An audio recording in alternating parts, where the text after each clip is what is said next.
નમસ્કાર વિદ્યાર્થી મિત્રો, આજે આપણે ધોરણ 6 ની અંદર એકમ 7 સુભાષિતાની એટલે કે સુભાષિતો એનો અભ્યાસ આજે આપણે કરવાનો છે. વિદ્યાર્થીઓ, સુભાષિતાની તો આપણે એકવચન અને બહુવચન ભણી ગયા છીએ. તો આ સુભાષિતાનીનો અર્થ શું થાય? સુભાષિતો એટલે કે સુભાષિતો બહુવચનમાં છે. આપણે આ શું છે? બહુવચન છે. શેનું બહુવચન છે? સુભાષિતો. તો સુભાષિતમ, સુભાષિતમ એનું એકવચન થાય. નપુંસકલિંગ એકવચન. સુભાષિતમ શબ્દ એટલે કે સુભાષિત અને સુભાષિતાની એટલે કે સુભાષિતો. તો તમને ખ્યાલ આવી ગયો હશે એકમનું નામ શું છે? સુભાષિતાની એટલે કે સુભાષિતો બહુવચનમાં છે. કારણ કે અહીંયા 5 સુભાષિતો આપ્યા છે એટલે અહીંયા એકમનું નામ આપ્યું છે સુભાષિતાની. વિદ્યાર્થીઓ, સુભાષિતનો અર્થ આપણે જાણીએ પહેલા. સુષ્ઠુ ભાષિતમ ઇતિ સુભાષિતમ એટલે કે જે વચન સારી રીતે કહેવાયું છે, સારું વચન જે કહેવાયું છે, સારી રીતે કહેવાયું છે તેનું નામ છે સુભાષિતમ. સુષ્ઠુ એટલે સારી રીતે અને ભાષિતમ એટલે કહેવાયેલું છે. તો એનો અર્થ શું થયો? સારી રીતે કહેવાયેલું છે તે સુભાષિતમ. ઓકે, પછી આગળ જોઈએ વિદ્યાર્થીઓ. અહીંયા અમુક શબ્દ છે મેં આપેલા છે. તો વિદ્યાર્થીઓ, ભાષિતમ એટલે કહેવાયેલું અને સુ એટલે સારી રીતે અથવા તો સુષ્ઠુ ભાષિતમ એટલે સારી રીતે કહેવાયેલું. તો સુ લગાડવાથી સુંદર વચન બની જાય છે. જે શબ્દ છે એ સુંદર સરસ બની જાય છે. તો વિદ્યાર્થીઓ, રસ શબ્દની આગળ આપણે સ લગાડીશું એટલે સરસ બની જશે. શબ્દ શું બનશે? સરસ. કેવો રસ? તો સરસ. અહીંયા વિચાર શબ્દની આગળ તમે શું લગાડશો એટલે શું બનશે? સુવિચાર. ગંધ શબ્દ તો એના આગળ તમે શું લગાડશો તો શું બનશે? સુગંધ. અને ગે શબ્દ, ગે એટલે ગાવ, તો એના આગળ તમે શું લગાડશો એટલે શું બનશે? સુગે. સુગે એટલે સારી રીતે ગવાયેલું. તો સારી રીતે ગવાયેલું છે તે શું છે? સુભાષિતમ. વિદ્યાર્થીઓ, એક શ્લોક છે સુભાષિતને લગતો. પૃથ્વીવ્યામ ત્રીણિ રત્નાની જલમ અન્નમ સુભાષિતમ મુઢે પાષાણ ખંડેષુ રત્ન સંજ્ઞા વિધીયતે. એટલે કે પૃથ્વી ઉપર, પૃથ્વીવ્યામ એટલે પૃથ્વી ઉપર 3 રત્નો છે. જલમ, અન્નમ અને સુભાષિતમ. આ સંધિ ભેગી છે. જલમ અન્નમ સુભાષિતમ. જળ એટલે પાણી, અન્ન અને સુભાષિત. વિદ્યાર્થીઓ, પૃથ્વી ઉપર 3 રત્નો કહેવાયા છે. જળ, અન્ન જે આપણી પ્રાથમિક જરૂરિયાત છે, અને બીજું છે તો જીવન જીવવા માટે, સારું જીવન જીવવા માટે સુભાષિત એ જરૂરી છે. એનો અર્થ આપણે ગ્રહણ કરવો, એનો અર્થને આપણા જીવનમાં ઉતારવો એ જરૂરી છે. તો સુભાષિત. મૂઢે એટલે મૂર્ખાઓ. શું કહે છે? પાષાણ ખંડેષુ, એને રત્ન સંજ્ઞા એટલે કે રત્ન એવું નામ આપે છે.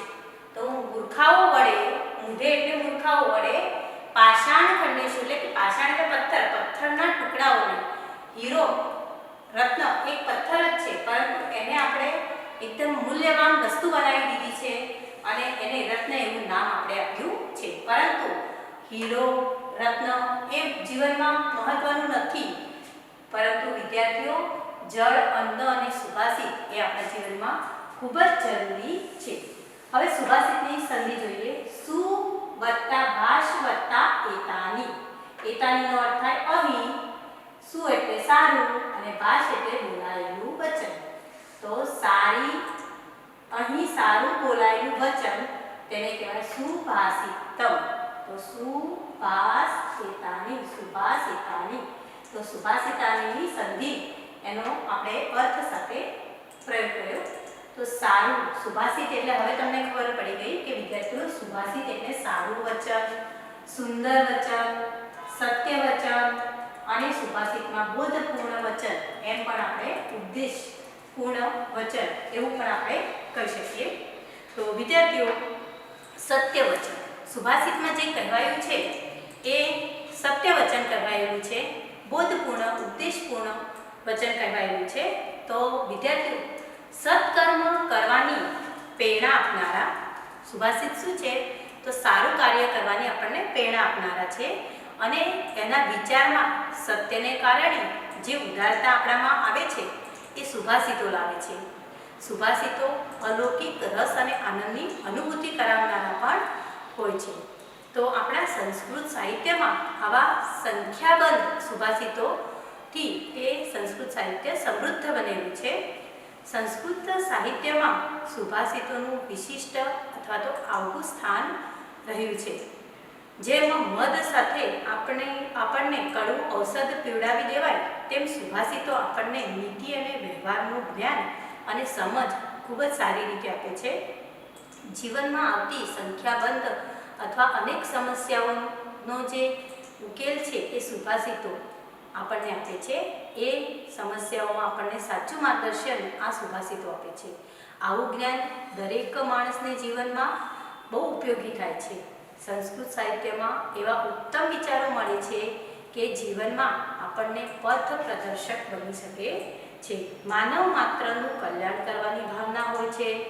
સંસ્કૃત ભાષામાં દ્રષ્ટાંતના માધ્યમથી તો ક્યારેક સ્થિતિને દર્શાવીને વ્યક્તિઓને શાણપણનો માર્ગ બતાવવાનું કામ આ સુભાષિતના માધ્યમથી કરવામાં આવે છે. સુભાષિતને વિદ્યાર્થીઓ ધરતી ઉપર રત્ન કહેવામાં આવે છે અને નાનકડું એવું સુભાષિત એ શું છે? તો વિચારોની ખાણ સમાન છે. તે જીવનમાં આપણને પરિવર્તન લાવવા માટેની ક્ષમતા તેઓ ધરાવે છે. પરંપરાગત પ્રાપ્ત અનુભવોનું સંગ્રહ સ્થાન છે આવા સુભાષિતો.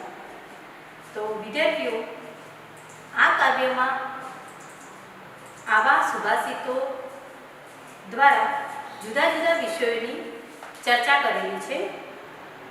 તો વિદ્યાર્થીઓ, આપણે આ કાવ્યના સુભાષિતો દ્વારા શું કરીશું? તો આપણે પ્રસ્તુત જે સુભાષિતમાં જે પ્રસ્તુત વિચારો છે એનો આપણે અર્થ એટલે કે સાર ગ્રહણ કરીશું.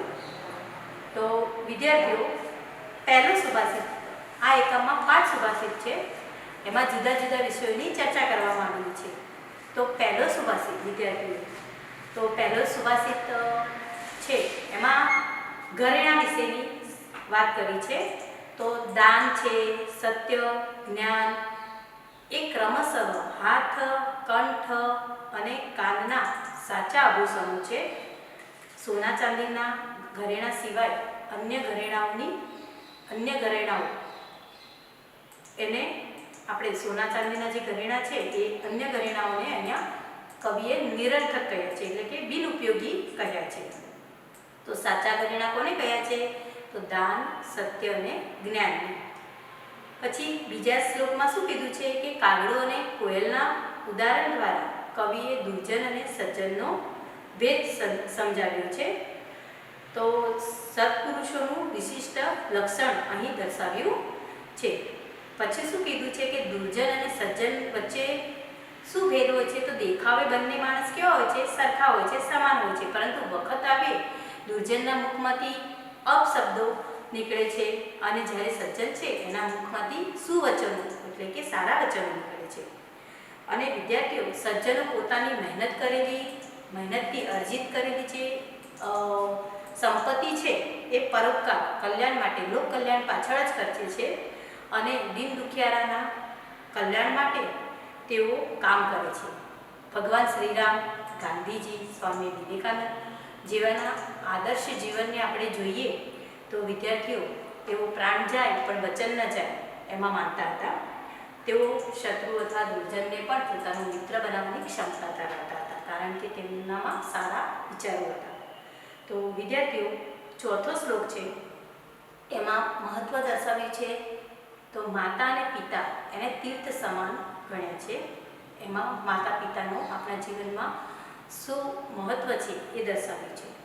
પાંચમો જે છેલ્લો શ્લોક છે તેમાં વિદ્યાર્થીઓ વિદ્યાની ઈચ્છા રાખનારે સુખનો અને સુખની ઈચ્છા રાખનારે વિદ્યાનો ત્યાગ કરવો જોઈએ. એટલે કે જે સુખની ઈચ્છા રાખે છે તેઓ વિદ્યા પ્રાપ્ત કરવાની તેમને કોશિશ છોડી દેવી જોઈએ.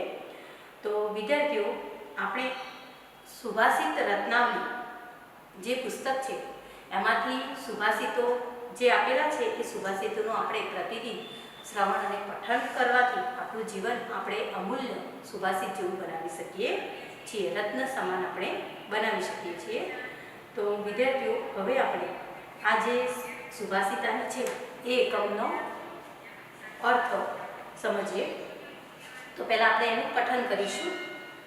તો પહેલો સુભાષિત છે એમાં ચિત્ર આપેલું છે, એમાં સાધુ છે. એ સાધુ અહીંયા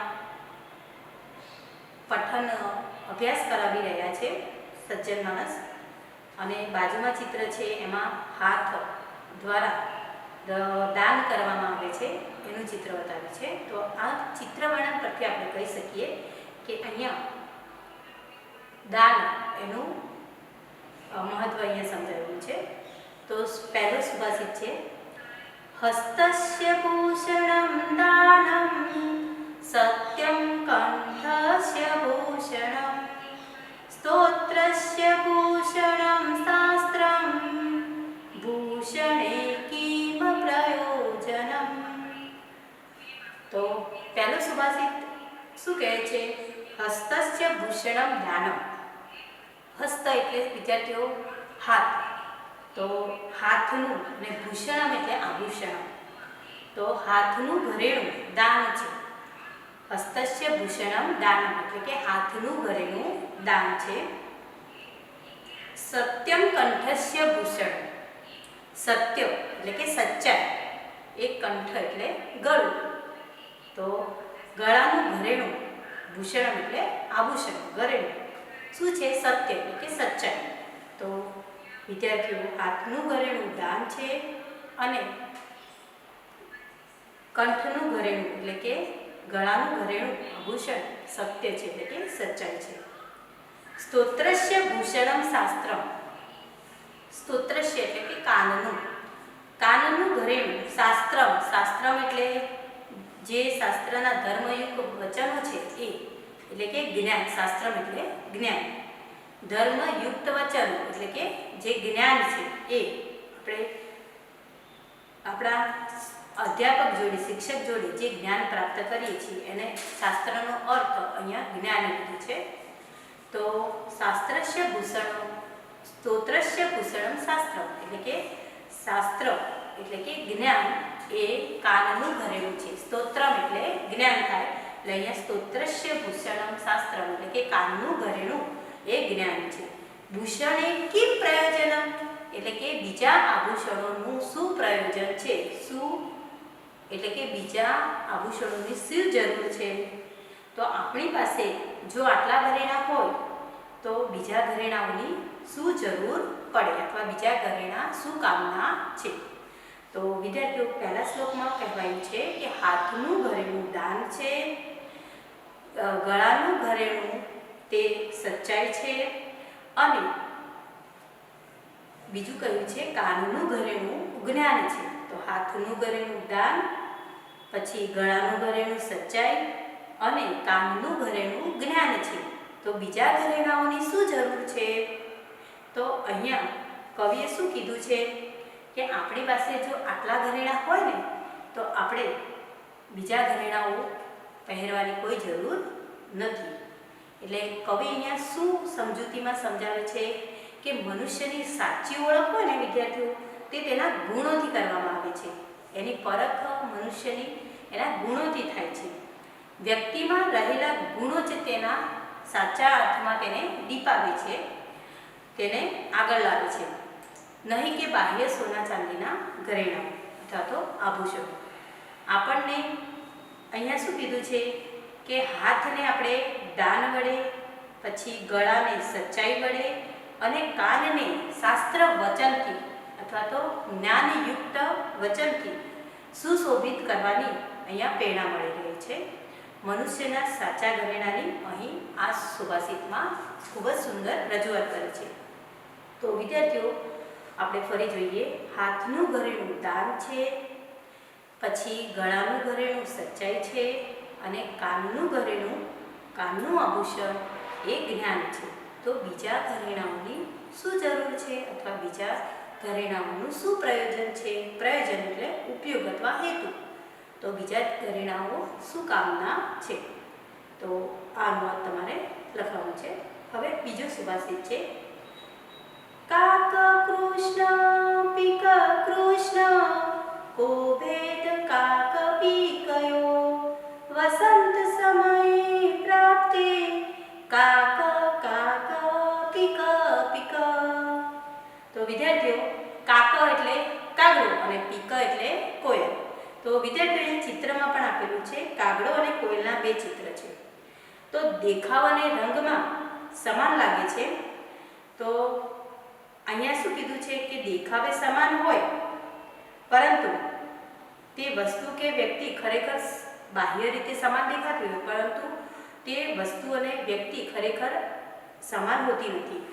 યોગ્ય સમયે બંને વચ્ચેનો આપણને તફાવત સમજાય છે. એટલે કે યોગ્ય સમય એટલે જ્યારે જરૂરિયાત ઊભી થાય ને ત્યારે સજ્જન અને દુર્જનનો ભેદ આપણને સમજાય છે. વખત આવે સાચો હોય વ્યક્તિ એ જ આપણને મદદ કરે છે મુશ્કેલીમાં, અને એ આપણને સારા એવું આશ્વાસન વચન પણ આપણને મુશ્કેલીમાં આપે છે. તો અહીંયા શું કીધું છે? કોયલ અને કાગડો રંગ અને દેખાવમાં બંનેમાં સમાનતા હોય છે, પરંતુ બંને વચ્ચેનો તફાવત આપણને કયા સમયે જોવા મળે છે? તો અહીંયા શું કીધું છે કે વસંત સમયે, એટલે કે વસંત ઋતુના સમયે કોયલ છે આંબા ડાળે કર્ણપ્રિય મધુર મીઠા ટવકા કરે છે, જ્યારે કાગડો એ કર્કશવાણીમાં બોલતો જોવા મળે છે. એટલે અહીંયા કવિએ શું કીધું છે કે વસંત સમય એટલે કે વખત આવે કાગડો કાગડો છે અને કોયલ કોયલ છે. તો શું કીધું છે? કાક કૃષ્ણ. હવે અનુવાદ જોઈએ આપણે. કાક કૃષ્ણ એટલે કે કાગડો કાળો છે. પીક કૃષ્ણ, પીક એટલે કોકિલ, કોયલ, કોયલ કાળી છે. કાગડો પણ કાળો છે અને કોયલ પણ કાળી છે. કો ભેદ કાક પીકયો. કો ભેદ એટલે કયો ભેદ છે કોયલ અને કાગડામાં? વસંત સમયે પ્રાપ્તે, પ્રાપ્તે એટલે આવતા, વસંત ઋતુ આવતા, પ્રાપ્તે એટલે આવતા. કાક કાક એટલે કાગડો કાગડો છે અને પીક પીક એટલે કે કોયલ કોયલ છે. એટલે બંનેનો તફાવત વસંત ઋતુના સમયે આપણને ખ્યાલ આવે છે. તો કાગડો અને કોયલના દ્રષ્ટાંત દ્વારા વિદ્યાર્થીઓ આપણને અહીંયા કવિ સમજાવે છે કે સજ્જન અને દુર્જન એ બે જણનો ક્યારે આપણે ભેદ સમજી શકીએ? તો ખરાબ સમય આવે અથવા તો જ્યારે સમય હોય ત્યારે જે દુર્જન છે એના મુખમાંથી અપશબ્દો નીકળે છે અને સજ્જનના મુખમાંથી સુવચનો નીકળે છે. એટલે કે વખત આવી આપણને મદદ કરે એ સજ્જન છે અને એ પોતાનું કામ પૂરી નિષ્ઠાથી પોતાના વખત આવે કરી દે છે. તો આ સજ્જન અને દુર્જનનો ભેદ અહીંયા કવિએ સરસ મહિમા ગાયો છે. તો સજ્જનનો મહિમા અહીંયા ખૂબ જ સજ્જનનું જે વિશિષ્ટ લક્ષણ છે એ અહીંયા આપણે કવિએ સરસ રીતે ઉદાહરણ દ્વારા કાગડા અને કોયલ દ્વારા સમજાવ્યું છે. તો કોયલને અહીંયા શું કીધું છે? દુર્જન કહી છે અને કાગડાને કોયલને સજ્જન કહી છે અને કાગડાને અહીંયા દુર્જન વ્યક્તિ તરીકે ગણાવ્યો છે. હવે ત્રીજો શ્લોક. યથા ચિત્તમ તથા વાચો યથા વાચસ તથા ક્રિયા ચિત્તે વાચી ક્રિયાયામ ચ સાધુ નામ એકરૂપતા. તો આપણે જોઈએ. યથા ચિત્તમ તથા વાચો યથા વાચસ તથા ક્રિયા ચિત્તે વાચી ક્રિયાયામ ચ સાધુ નામ એકરૂપતા. તો વિદ્યાર્થીઓ અહીંયા શું કીધું છે? ચિત્ત. યથા એટલે જેવું, જેવું ચિત્ત, ચિત્ત એટલે મન અથવા વિચાર, જેવો આપણા મનમાં વિચાર છે તથા વાચું, વાચું એટલે વાણી, તો તેવી વાણી છે. જેવો મન છે, જેવો વિચાર છે, તેવું જ શું છે? તેવી જ વાણી છે. વાચ એટલે વાણી. યથા વાચસ તથા ક્રિયા, અને જેવી વાણી છે તેવી જ શું છે? ક્રિયા છે. તો જેવું મન છે તેવી વાણી છે, જેવી વાણી છે તેવી જ ક્રિયા છે. તો ચિત્તમ એટલે શું થયું? વિચાર અથવા મન. વાચ એટલે વાણી અને ક્રિયા એટલે કર્મ અથવા ક્રિયા. તો જેવું મન છે, જેવો વિચાર છે, મન અથવા વિચાર બંનેમાંથી એક લખી શકો તમે. ચિત્તમ એટલે વિચાર અથવા મન. તો જેવું મન છે તેવી વાણી છે અને જેવી વાણી છે તેવી ક્રિયા છે. ચિત્તે વાચી ક્રિયાયામ ચ સાધુનામ એકરૂપતા. અહીંયા સંધિ છે સાધુનામ એકરૂપતા, એટલે સાધુનામ વત્તા એકરૂપતા. તો અહીંયા સજ્જનોની એકરૂપતાનો મહિમા કવિએ ગાયો છે. તો શું કહે છે કવિ અહીંયા? ચિત્તે વાચી ક્રિયાયામ એટલે કે મનથી, ચિત્તે એટલે મનથી, વાચી એટલે વાણીથી, અને ક્રિયાયામ એટલે કે ક્રિયાથી, એટલે કે મન, વચન અને કર્મમાં સાધુનામ એકરૂપતા. સાધુનામ એટલે સજ્જનોમાં એકરૂપતા જોવા મળે છે. એટલે એકરૂપતા એટલે કે સમાનતા જોવા મળે છે. તો વિદ્યાર્થીઓ, અહીંયા કવિએ શું કીધું છે કે સજ્જનો, સજ્જન પુરુષની વાત કરી છે અહીંયા, કે સજ્જનો છે એ મન, વચન અને કર્મમાં કેવા હોય છે? સમાન લક્ષણો ધરાવતા હોય છે. એમને જેવું તેઓ વિચારે છે અને તેવું જ તેઓ બોલે છે, અને જેવું બોલે છે ને એવું જ એવો કર્મ કરે છે અથવા તો ક્રિયા કરે છે.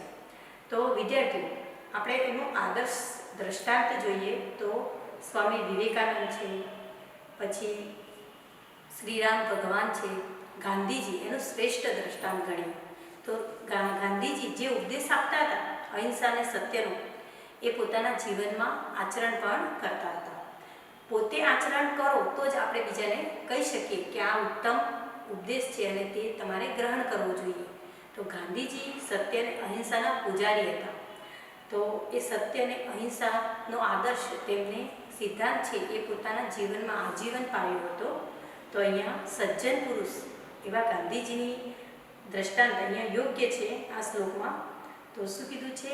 એમનું મન, વચન અને કર્મ એક સમાન હોય છે, એમાં અલગ હોતું નથી.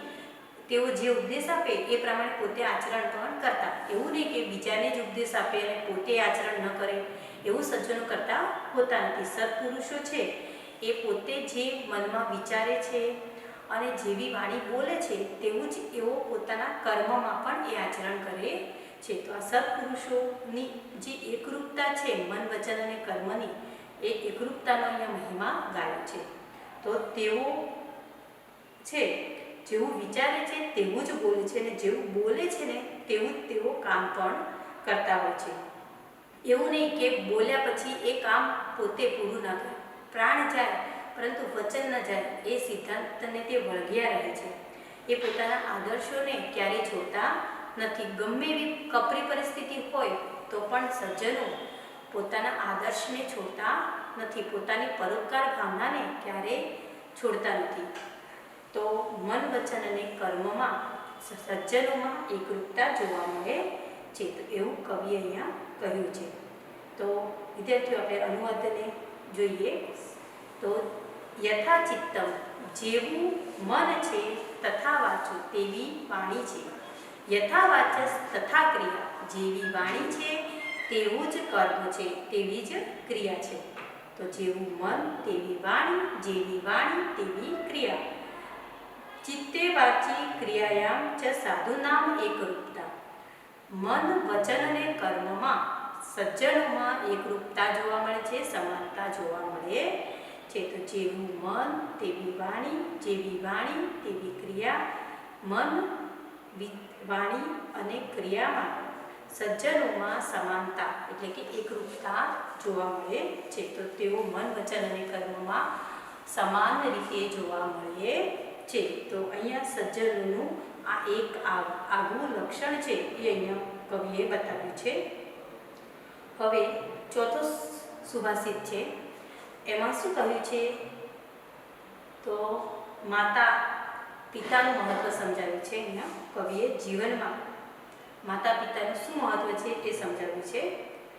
તો આપણે શ્લોક જોઈએ.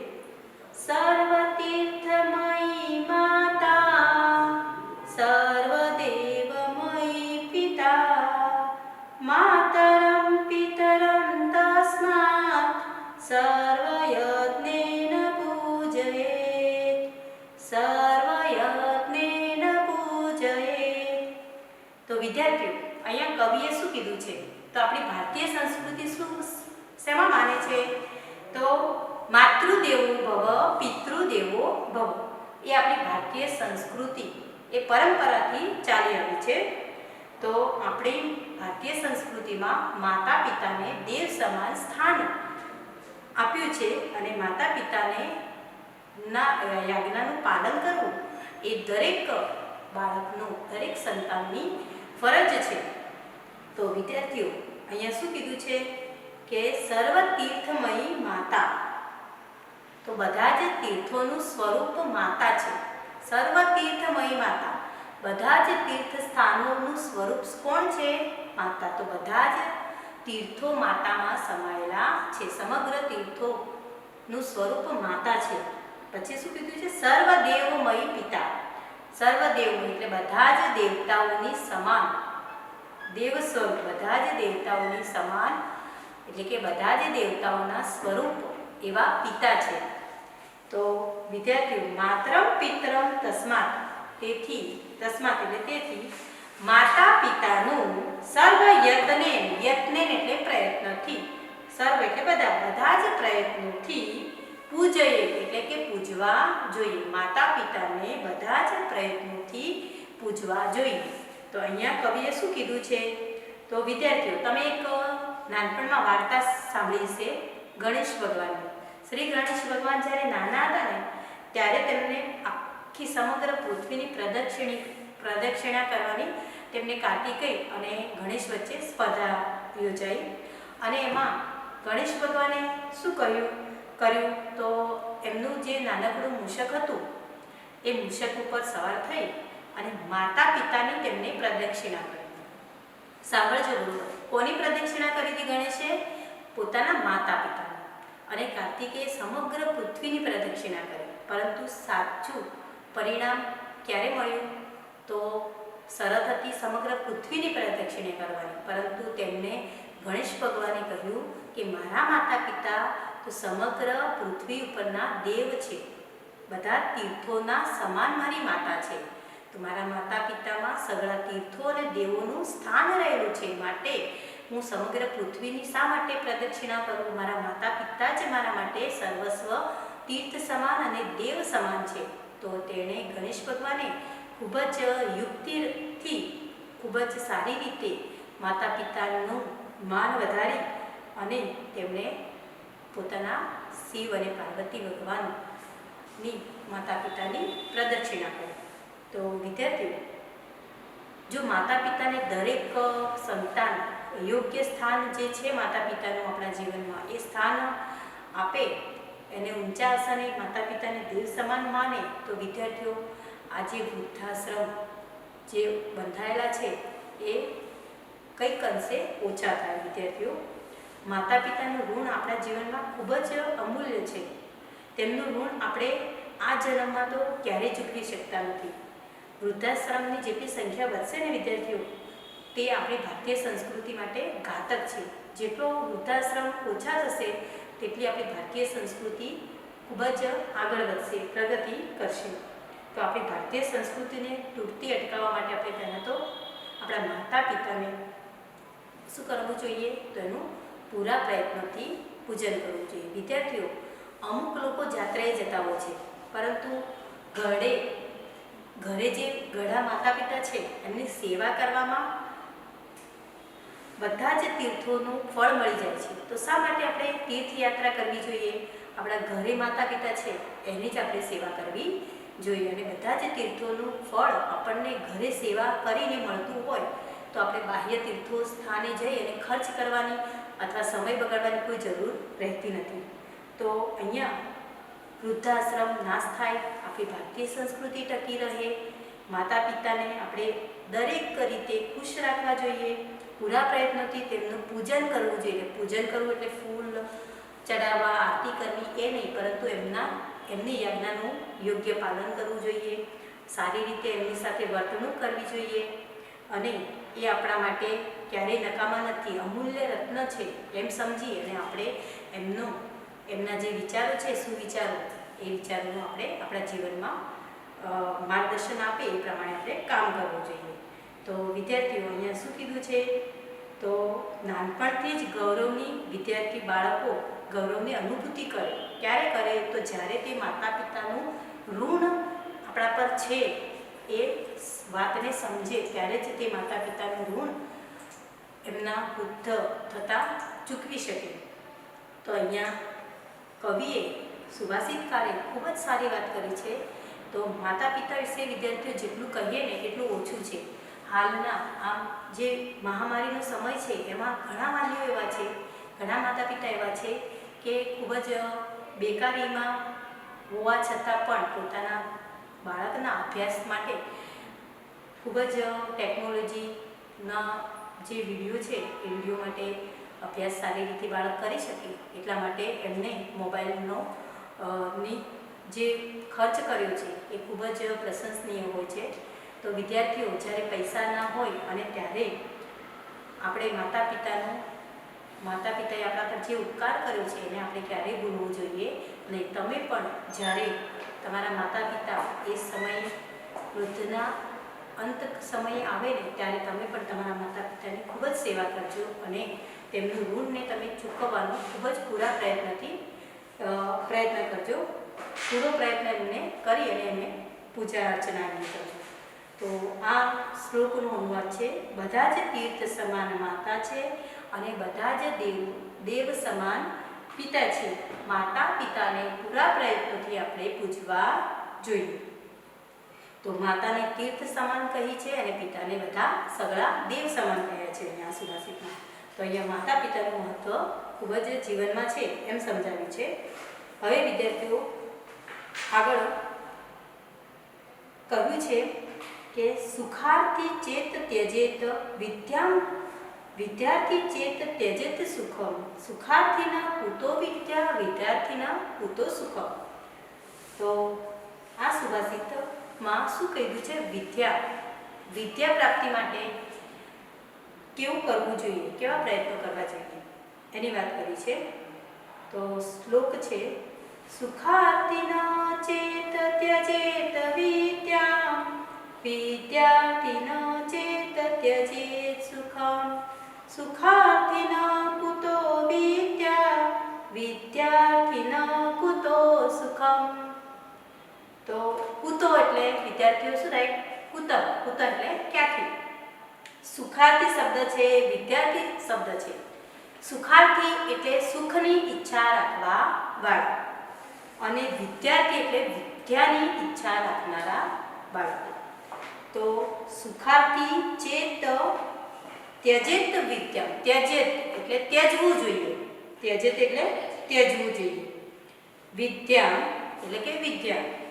તો સુખની ઈચ્છા રાખવા વાળાએ વિદ્યામ ત્યજેત, વિદ્યાનો ત્યાગ કરવો જોઈએ, વિદ્યા મેળવવાનું છોડી દેવું જોઈએ. જેને સુખની ઈચ્છા રાખવી છે એ લોકોએ વિદ્યાનો ત્યાગ કરવો જોઈએ અને વિદ્યાર્થી એટલે કે વિદ્યાની ઈચ્છા રાખનારે ત્યજેત સુખમ, સુખનો ત્યાગ કરવો જોઈએ, સુખને છોડી દેવું જોઈએ. તો વિદ્યાર્થીઓ બંને સુખાર્થી અને વિદ્યાર્થીને અહીંયા ભેદ સમજાવ્યો છે કે સુખની ઈચ્છાવાળાને વિદ્યાનો ત્યાગ કરવો જોઈએ અને વિદ્યાની ઈચ્છા રાખનારે સુખનો ત્યાગ કરવો જોઈએ. સુખાર્થીના કુતો વિદ્યા, સુખની ઈચ્છાવાળાને ક્યાંથી વિદ્યા મળે અને વિદ્યાર્થીના કુતો સુખ, અને વિદ્યાની ઈચ્છા રાખવાવાળાને ક્યાંથી સુખ મળે. તો વિદ્યાર્થીઓ અહીંયા સુખમાં જો રચ્યા બચ્યા રહો ને અને પછી વિદ્યા પ્રાપ્ત કરવાનું તમે વિચારો તો એ શક્ય નથી. સખત મહેનત કરી અને સફળતા પ્રાપ્ત કરવા માટેનું અહીં સૂચન કરવામાં આવ્યું છે. તો વિદ્યાર્થીઓ બંને એકસાથે ક્યારેય સંભવી શકે નહીં. વિદ્યા પણ મેળવવી છે અને સુખી પણ થવું છે, તો બંને એકસાથે કામ થઈ શકશે નહીં. આજના વિદ્યાર્થીઓ હાલ શું કરે છે, તો ભૌતિક સુખ સુવિધાઓ તેમને જેટલી મળે ને એટલું એ ભણવાનો અભ્યાસમાં ધ્યાન એમનું લાગતું નથી. ટીવી જોવી, વિડીયો ગેમ રમવી, ફરવા જવું, ચલચિત્ર જોવા, આ બધો સુખનો જ્યારે તમે વિદ્યાર્થીઓ ત્યાગ કરશો અને અભ્યાસમાં મન લગાવશો તો જ વિદ્યા પ્રાપ્ત કરી શકશો. તો અહીંયા કવિએ શું કીધું છે કે સુખાર્થીનો ત્યજેત વિદ્યા, સુખની ઈચ્છાવાળાએ વિદ્યાનો ત્યાગ કરવો જોઈએ અને વિદ્યાર્થીનો ત્યજેત સુખમ, અને વિદ્યાર્થીએ સુખનો ત્યાગ કરવો જોઈએ. જો વિદ્યા મેળવવી હોય તો વિદ્યાર્થી તમારે ઈશો આરામ, પોતાના ભોગવિલાસ આરામ કરવો એ છોડી મૂકવું જોઈએ. અને જો સુખની ઈચ્છા રાખવી હોય તો તમારે વિદ્યાને છોડી દેવી પડે. તો બંને એકસાથે કામ સંભવી શકે નહીં. સુખની ઈચ્છાવાળાએ વિદ્યાનો ત્યાગ કરવો જોઈએ અને વિદ્યાની ઈચ્છાવાળાએ સુખનો ત્યાગ કરવો જોઈએ. સુખાર્થીને એટલે કે સુખની ઈચ્છાવાળાને વિદ્યા ક્યાંથી મળે? કુતો વિદ્યા, એટલે કે વિદ્યા ક્યાંથી મળે? અને વિદ્યાર્થીના કુતો સુખમ, અને વિદ્યાર્થીને વિદ્યાની ઈચ્છા રાખનારને સુખ ક્યાંથી મળે? તો આ અનુવાદ તમને સમજાઈ ગયું છે કે સુખાર્થીને વિદ્યાનો ત્યાગ કરવો જોઈએ અને વિદ્યાર્થીએ સુખનો ત્યાગ કરવો જોઈએ. સુખાર્થીને વિદ્યા ક્યાંથી હોય અને વિદ્યાર્થીને સુખ ક્યાંથી હોય. તો આપણે 5 સુભાષિતનું અનુવાદ ફરીથી જોઈએ. તો હસ્તસ્ય ભૂષણમ દાન, હાથનું ઘરેણું દાન છે, ગળાનું ઘરેણું સચ્ચાઈ છે, કાનનું ઘરેણું એ શાસ્ત્ર છે એટલે કે જ્ઞાન છે, અને બીજા ઘરેણાઓ સુકામના છે. તો બીજા ઘરેણાઓની શી જરૂર છે? તો હાથનું ઘરેણું દાન છે, ગળાનું ઘરેણું સચ્ચાઈ છે અને કાનનું ઘરેણું જ્ઞાન છે. તો બીજા ઘરેણાઓ સુકામના છે. બીજો સુભાષિત, કાક કૃષ્ણ પીક કૃષ્ણ. તો કાગડો કાળો છે, કોયલ કાળી છે. બંને કાગડો અને કોયલમાં કો ભેદ એટલે કે કયો ભેદ છે? વસંત ઋતુ આવતા કાગડો કાગડો છે અને કોયલ કોયલ છે. તો ત્રીજો શ્લોક, યથાચિત્ત, જેવું મન છે તેવી વાણી છે, જેવી વાણી છે તેવી ક્રિયા છે. મન, વચન અને કર્મમાં સજ્જનોમાં સમાનતા જોવા મળે છે, એકરૂપતા જોવા મળે છે.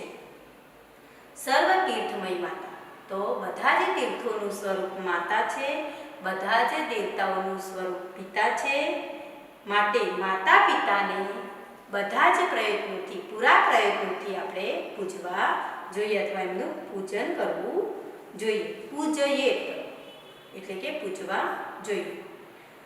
પછી સુખાર્થી ત્યજેત વિદ્યા, સુખાર્થી સુખની ઈચ્છાવાળે વિદ્યાનો ત્યાગ કરવો જોઈએ, વિદ્યાની ઈચ્છાવાળે સુખનો ત્યાગ કરવો જોઈએ. સુખાર્થીને સુખની ઈચ્છાવાળાને વિદ્યા ક્યાંથી હોય અને વિદ્યાની ઈચ્છા રાખનારને સુખ ક્યાંથી હોય. તો વિદ્યાર્થીઓ, આ 5 જે સુભાષિત છે એનો અનુવાદ તમારે ચોપડામાં લખવાનું છે. હવે આપણે થોડાક સુભાષિતને લગતા થોડા શબ્દાર્થ જોઈએ.